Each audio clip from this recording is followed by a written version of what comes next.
பக்தனுடைய இதயம் துன்பத்தில் மூழ்கும் பொழுது என்னுடைய அருளை நான் வெளிப்படுத்தாமல் இருப்பேனா? என்னுடைய அருள் இப்பொழுது உன் விஷயத்தில் வெளிப்பட்டு விட்டது.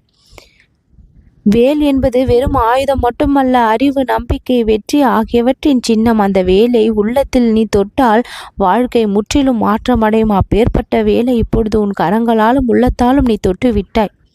தடைகள் எல்லாம் அகன்றது. முருகனுடைய வேல் என்பது தடைகளை அறுக்கும் சக்தி. எத்தனை ஆண்டுகள் தடையாக இருந்தாலும் ஒரு நொடியில் அந்த தடைகளை அகற்றிவிடும். வேல் தொட்டவுடன் உன் மனதில் இருந்த அந்த குழப்பங்கள் எல்லாம் கரைந்துவிடும். மனம் தெளிவாகிவிடும். சரியான முடிவை எடுக்கக்கூடிய அந்த வல்லமை உனக்கு கிடைக்கும். வாழ்க்கை நின்ற இடத்திலிருந்தே நகரத் தொடங்கும். பழைய சுமைகள் எல்லாம் விலகி புதிய வாய்ப்புகள் பல மடங்கு உன்னை தேடி வரும். தப்பித்து கொள்வாய். சிக்கலில் இருந்து வெளிவந்து விடுவாய். தீய விஷயங்களிலிருந்து, தீய எண்ணங்கள் உன்னை பாடாய்படுத்தி கொண்டிருந்தது. இப்பொழுது அந்த தீய எண்ணங்கள், எதிர்மறை சக்திகளினுடைய தாக்கம் எல்லாமே உன்னுள்ளிருந்து வெளியே வந்து ஓடிவிடும். துன்பங்கள் எதுவும் உன்னை தீண்ட முடியாது. இன்பங்கள் உன்னை எப்பொழுதுமே தழுவ இந்த முருகனுடைய ஆசீர்வாதம் கிடைத்து கொண்டே இருக்கும்.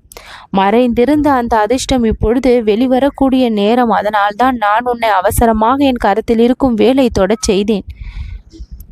நம்மை நாடாமல் இருந்த நல்லவர்கள், நல்ல செய்திகள், நல்ல வாய்ப்புகள் எல்லாமே இப்பொழுது தேடி வந்து விடும்.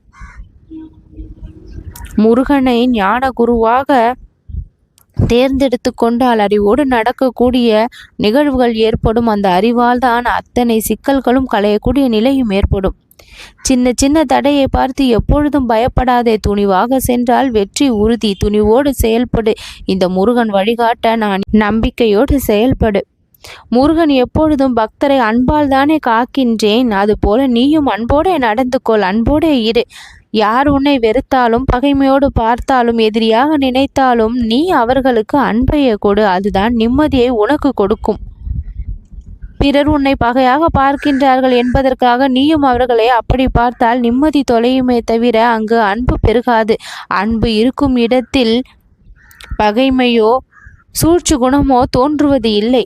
அன்பு சற்று நகர்ந்தால் பொறாமை குணமும் சூழ்ச்சி குணமும் தலை தூக்கி விடுகின்றது. அப்பொழுது நிம்மதி தானாக இறங்கி விடுகின்றது. அன்போடு இருந்தால் இந்த விஷயத்திற்கெல்லாம் இடமில்லாமல் போகும். அன்போடு இருந்தால் உன்னுடைய மனம் கவலையின்றி நிம்மதியோடு இருக்கும். சின்ன சின்ன சோதனைகளை நீ சந்தித்தாலும் பொறுமையை மட்டும் கைவிடாமல் காத்து கொண்டிருந்தால் அந்த பொறுமை உனக்கு பலத்தை கொடுத்து, உறுதியை கொடுத்து, உனக்கு தயாராக இருக்கக்கூடிய விஷயங்களை நேரத்தில் கொடுத்து மகிழ்விக்கும்.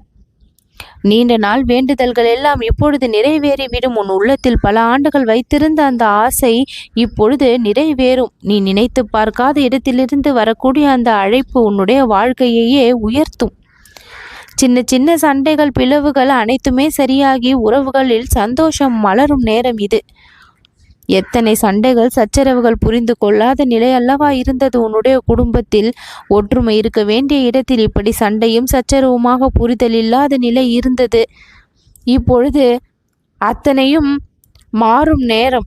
குடும்பத்தில் ஒற்றுமை மலரும். வேலை தொட்டவுடன் உன் வாழ்க்கையில் அற்புதமான திருப்பம் இப்பொழுது நடக்க காத்திருக்கின்றது. அது உன்னை சந்தோஷத்தில் ஆழ்த்தும். மிக மிக அவசரமாக வந்து இந்த வேலை செய்ததன் காரணம் இதுதான். என் கரத்தில் இருந்த வேலையை தொட்டு மகிழ்ச்சியை கைப்பற்றி விட்டாய். நல்லது நடக்கும்.